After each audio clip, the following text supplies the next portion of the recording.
Welcome to the first online press conference after the 103rd Chief of Defence session.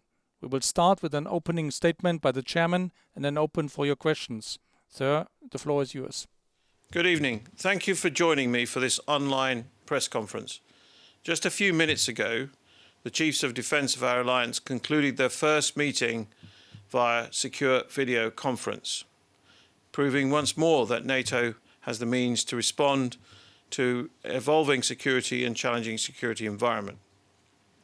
This was a historic meeting, the first official meeting for our newest member, North Macedonia, who joined our alliance in March. As I chaired this virtual meeting, I was reminded of what makes our alliance truly exceptional. Over 70 years ago, NATO was born out of a global crisis and the desire to instill a transatlantic and European sense of solidarity. Today, 30 allies, including our newest member, North Macedonia, are able to benefit from an unrivaled level of support, aid and collective defence. These are challenging times, unprecedented in recent history. As nations deal with health, social and economic implications of the global pandemic, they do not face these challenges alone. NATO allies and partners are standing together and acting together in solidarity. Together we endure, persevere and overcome. In these troubled times, it is more important than ever that NATO remains ready and able as potential adversaries look to exploit the ongoing crisis to further their interests. We have seen an increase in disinformation aimed at sowing division in the alliance and in Europe, as well as undermining our democracies. We've seen a continued pace of Russian military activity. Over the last couple of weeks, the NATO Baltic Air Police mission has been deployed numerous times to intercept Russian aircraft. Afghanistan has been brought back tragically into focus this week, and we condemn the attacks this week against medical facilities, and the security situation in the country remains fragile. Although we see with guarded optimism, some encouraging signs of the inter-Afghan negotiations, which are the solution, a political solution for the people of Afghanistan.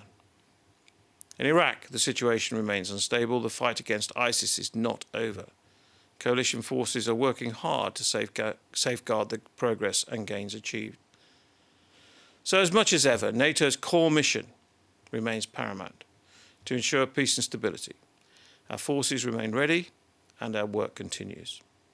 Today's meeting allowed the Chiefs of Defence to take stock of the progress we have made since we met in January. The resulting decisions will frame Military Committee advice and recommendations to the North Atlantic Council ahead of next month's Defence Ministerial meeting. In the first session today, the Allied Chiefs of Defence reiterated their unwavering commitment to NATO. They assured that COVID-19 would not affect their contributions to collective defence, including our multinational battle groups in the east of the alliance, NATO air policing, our maritime deployments and our missions from Afghanistan to Kosovo. We've implemented special measures to ensure the health and security of all of our personnel, but our operations, missions and activities continue. Our ability to deter and, if necessary, defend persists. The Chiefs of Defence received an operational update from the Supreme Allied Commander of Europe, General Todd Walters. Our peacekeeping mission in Kosovo continues in accordance with the UN mandate. 19 allies and partners contribute around 3,500 troops to that mission. KFOR provides a safe and secure environment for all people and communities and is an important contributor to the stability of the Western Balkans. Our resolute support mission in Afghanistan continues. We continue to train, assist and advise our Afghan partners, and we support recent efforts to achieve a sustainable peace for all Afghans. We continue to adapt our presence in Afghanistan through a conditions-based process in close coordination with all allies and, importantly, our partners. And although we've reduced our footprint in Iraq for security reasons, we're still present. And we continue to provide support to the Iraqi security forces and help them deal with the COVID-19 crisis. When the conditions permit, working with the government of Iraq, we will resume our training efforts as well as increase our activities by taking on some of the training activities from the global coalition. Following clear political direction from the NATO ministers in April, the Chiefs of Defence discussed new ways to contribute more to the security in the Middle East and North Africa region, while remaining complementary to existing efforts and with the support, of course, of local governments. NATO must continue to ensure that it's ready to deter and defend against all potential threats and maintain its operational readiness to continue to provide security for our people. Responsibility for NATO's transformation and adaptation is part of our primary role as a military alliance. This is why, this time last year, NATO Chiefs of Defence approved a new military strategy to promote a common understanding of NATO's goals, intended approaches and resource requirements. This work is being refined and made operational through our work on a concept for the deterrence and defence of the Euro-Atlantic area, supplemented and complemented by a NATO warfighting capstone concept, which looks forward 20 years and sets a vision to support Allies' efforts to develop military forces. Today, Allied Chiefs of Defence refine these concepts and continue to develop them, and they will be presented to NATO defence ministers for political consideration at their next meeting in June. These concepts will improve the alignment of existing mechanisms, processes, activities, as well as procurement requirements, resulting from our continuous process of adaptation. It brings coherence to all our military activities. The Chiefs of Defence also noted the development of the NATO warfighting capstone concept presented by the Supreme Allied Commander Transformation, General André Lanata. This concept identifies gaps and provides recommendations to ensure NATO exploits opportunities and innovation, including the use of emerging and disruptive technologies to maintain our military advantage. In the final session of the day, the Chiefs of Defence focused on NATO's response to COVID-19. I invited the Chairman of the EU Military Committee, General Claudio Graziano, to participate in this session, and he provided us with an update on the EU support and relief efforts in the pandemic. And yesterday I supported him in a virtual meeting of the EU Chiefs of Defence. Subsequently, the Chiefs of Defence reviewed existing NATO measures and mechanisms which have already facilitated over 150 missions to support and transport medical personnel, supplies and treatment capabilities, the construction of more than 50 field hospitals and alternate care facilities, and the addition of more than 35,000 treatment beds, supported by the deployment of 5,000 military medical personnel in support of civil authorities. Numerous international aeromedical evacuations with critical care teams, and more than 3,500 Allied citizens are repatriated from around the world. We concluded the meeting after an in-depth discussion about the effects of the pandemic, on a discussion on resilience and the importance to capture lessons that can be implemented to better prepare for any future health crisis. Thank you, and with that, I'm ready to take questions. Thank you, sir. We now start with a question by Skype from Terry Schulz from Deutsche Welle NPR. Terry, please go ahead. I wanted to ask you about concerns about the U.S. Likely pulling out of the Open Skies Treaty. I would imagine that has come up here. We have seen numerous former NATO officials express their concern about this, urge the United States to keep the treaty. And I wanted to know what your concerns are about that. And if I might have a second question along those same lines with concerns about Russia.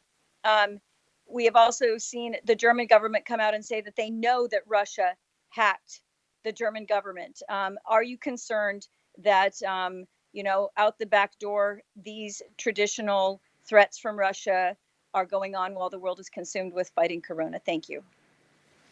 If I could turn to your second question first. I'm afraid, as the Secretary General has made clear, that the facts are that the Russians in particular continue to make claims which are definitely disinformation have made claims throughout this crisis.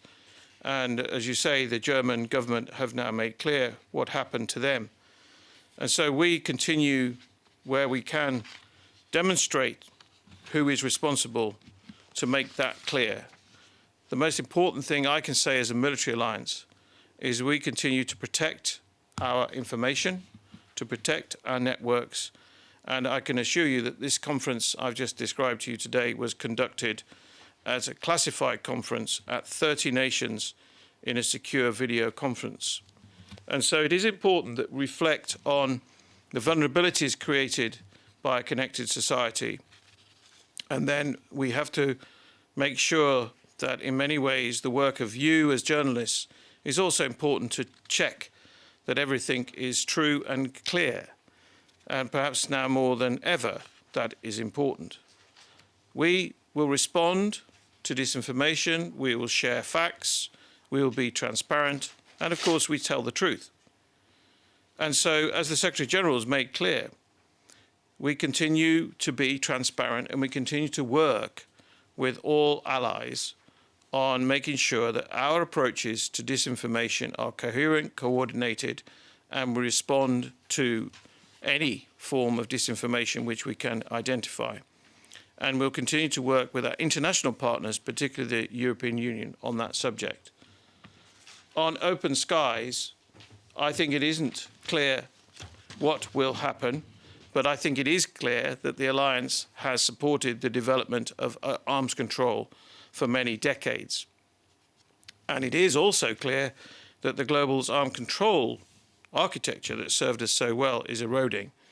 And Russia continues to disregard its international commitments without being specific about open skies. And of course, we need to continue to try and strengthen arms control as a policy within NATO. And we call upon Russia again to agree to the modernization of the Vienna document on military transparency.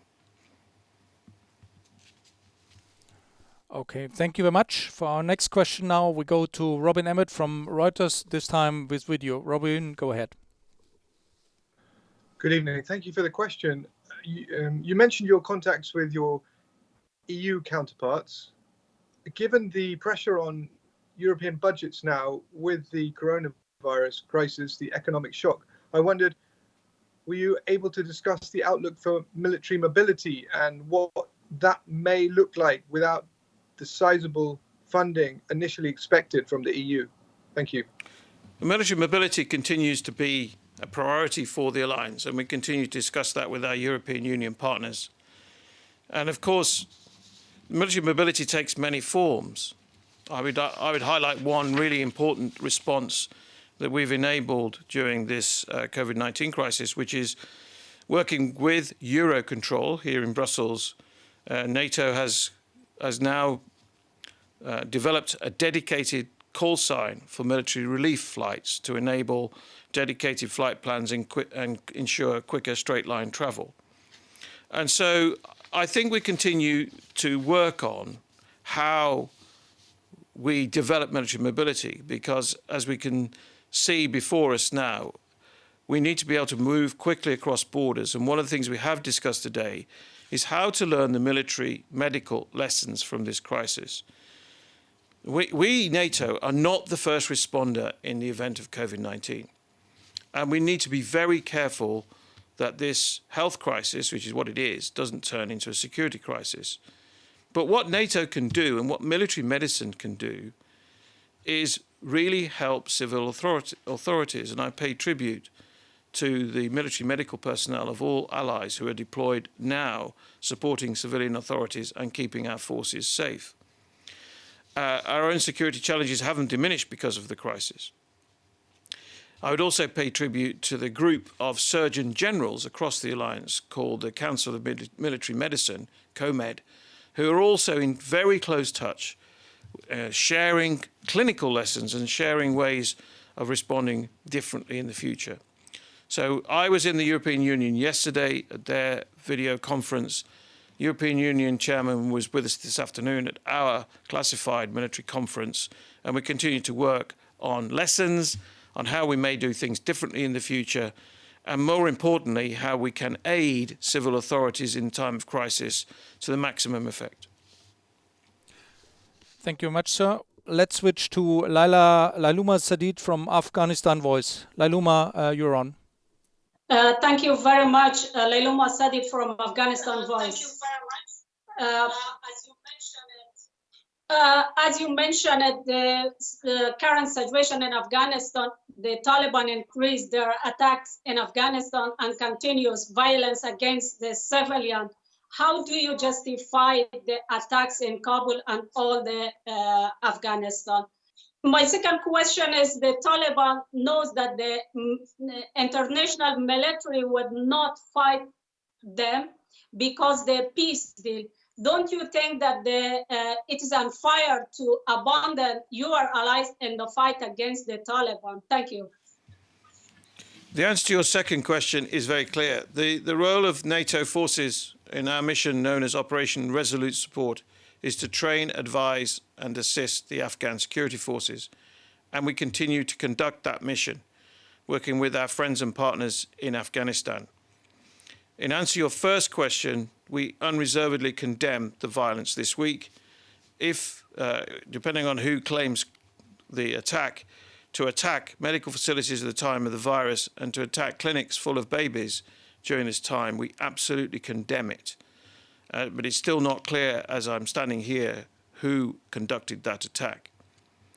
But I reassure you that the commitment to the mission in Afghanistan by the Allied Chiefs of Defence, all 30 nations, is unwavering, and we continue to provide our forces whilst protecting them, keeping them safe, and we continue to provide our support to our friends in the Afghan security forces. Well, thank you for joining us, those who could. And I'd like to conclude this virtual press conference by thanking you for supporting our nations during this pandemic. I particularly want to pay tribute to all healthcare providers. And in that, I, of course, include our serving personnel assisting in civil efforts. And thank you to the journalists as well, who are trying to work tirelessly, as you've just demonstrated, despite the communications difficulties, to dispel disinformation. Now more than ever, that is important. So thank you to everyone who's helping us through this. The military personnel of your countries are not immune to a virus, and therefore we should all work together at this time. And thank you for joining me at this virtual press conference.